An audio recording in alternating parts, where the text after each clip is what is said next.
ایک بار ایک جنگل میں ایک باغ رہا کرتا تھا۔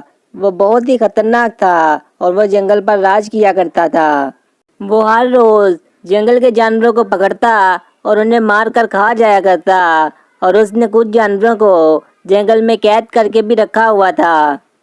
باغ نے اپنے پاس ایک چھوٹی سی بلی کو رکھا ہوا تھا اور اسے وہ بہت ہی پیار کرتا تھا۔ ایک دن اس نے بلی سے کہا کہ میں شکار کر کر کے بہت زیادہ تھک گیا ہوں، جاؤ جنگل کے بڑے جانوروں کو میرے پاس بلا کر لاؤ اور ان سے کہو کہ جنگل کا بادشاہ باغ انہیں بلا رہا ہے، اس نے کوئی ضروری بات کرنی ہے۔ بلی نے جا کر جنگل میں اعلان کر دیا کہ جنگل کے بادشاہ باغ نے ان سب کو اپنے پاس بلایا ہے، اس نے کوئی ضروری بات کرنی ہے۔ جب جنگل کے جانوروں نے بلی کا یہ اعلان سنا تو وہ بہت زیادہ ڈر گئے اور اسی وقت باغ سے ملنے کے لیے دوڑے۔ باغ نے جنگل کے جانوروں سے کہا، ڈرو مت، میں تمہیں کچھ نہیں کہوں گا، میں نے صرف تمہیں اس لیے بلایا ہے تاکہ تمہیں یہ بتا سکوں کہ آج کے بعد میں تم لوگوں کا شکار نہیں کروں گا۔ جنگل کے جانور یہ سن کر بہت ہی خوش ہو گئے، لیکن اس نے کہا کہ ہر روز تم میں سے ایک جانور میرے پاس شکار بن کر آ جایا کرے اور باقی سارے جانور آرام سکون سے اپنی زندگی گزاریں، میں انہیں تنگ نہیں کروں گا۔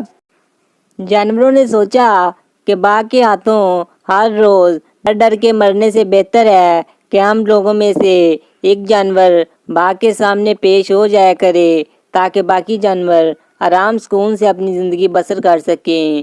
اور اب ہر روز ایک جانور باغ کے پاس جایا کرتا اور باغ اسے پکڑ کر کھا لیا کرتا۔ ایک دن شکار بننے کی باری ایک ہرن کی تھی۔ وہ ہرن آہستہ آہستہ چلتا ہوا اس باغ کے پاس جا پہنچا۔ جب باغ نے اس ہرن کو دیکھا تو وہ بہت ہی خوش ہوا اور اس نے بڑے ہی ظالمانہ طریقے سے اس ہرن پر ایک زوردار حملہ کیا اور اسے نیچے گرا دیا اور تھوڑی ہی دیر میں اس کو مار کر کھا گیا۔ باغ کو اب اس کام میں مزہ آ رہا تھا کیونکہ اسے بغیر محنت کے ہی شکار مل رہا تھا، لیکن اب یہ کام ختم ہونے والا تھا اور باغ کا بھی خاتمہ ہونے والا تھا۔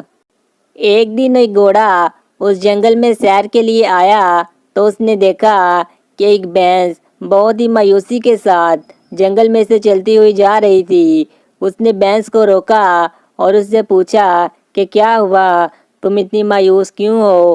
تو بھینس نے کہا کہ آج میرا اس دنیا میں آخری دن ہے، میں باغ کے پاس جا رہی ہوں اور باغ مجھے کھا کر اپنی بھوک مٹا لے گا۔ گھوڑے نے جب یہ بات سنی تو گھوڑا بہت ہی حیران ہوا اور اس نے کہا کہ تم پاگل ہو، جنگل کے جانور تو اپنی جان بچاتے ہیں اور تم اپنی جان دینے کے لیے اس باغ کے پاس جا رہی ہو۔ تو بھینس نے کہا کہ اس جنگل میں تو ایسے ہی چلتا ہے۔ بھینس نے اسے بتایا کہ جنگل کے بادشاہ باغ نے اسے کہا ہے کہ ہر روز ایک جانور اس کے سامنے پیش ہو جایا کرے جسے وہ کھا کر اپنی بھوک مٹا لیا کرے گا، نہیں تو وہ جنگل کے سارے جانوروں کو مار دے گا۔ جب گھوڑے نے یہ بات سنی تو وہ بھینس کو لے کر واپس ایک غار کے پاس چلا گیا اور اسے کہنے لگا کہ تم فکر مت کرو، اب باغ کو میں اکیلا ہی دیکھ لوں گا۔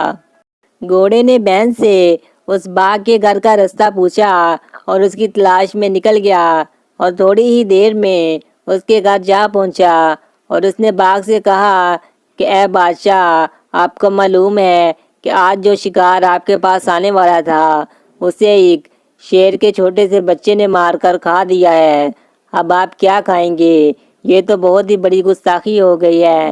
جب باغ نے یہ بات سنی تو وہ بہت ہی غصے میں آ گیا اور اس نے کہا کہاں ہے وہ شیر کا بچہ، مجھے اس کے پاس لے چلو، میں دیکھنا چاہتا ہوں۔ گھوڑے نے باغ سے کہا کہ وہ شیر کا بچہ اس ندی کے پاس ہے، آپ جا کر اسے دیکھ لیں۔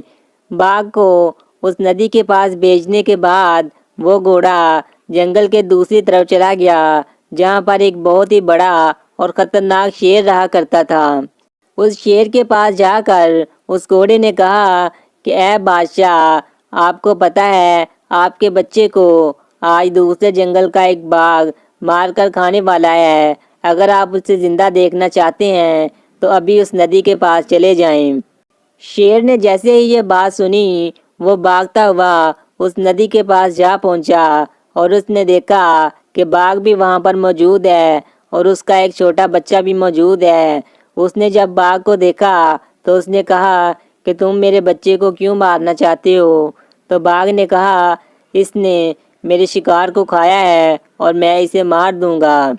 شیر نے جب یہ بات سنی تو وہ بہت ہی غصے میں آ گیا اور اس نے باغ پر حملہ کرنا شروع کر دیا۔ باغ بھی اس کے ساتھ لڑنے لگ گیا اور لڑتے لڑتے آخرکار وہ باغ اس لڑائی میں مر گیا۔ باغ کے مرنے کے بعد جنگل کے جانور بہت ہی خوش ہو گئے اور انہوں نے اس گھوڑے کو شاباشی دی اور پھر اس گھوڑے کو اس جنگل کا بادشاہ بنا دیا۔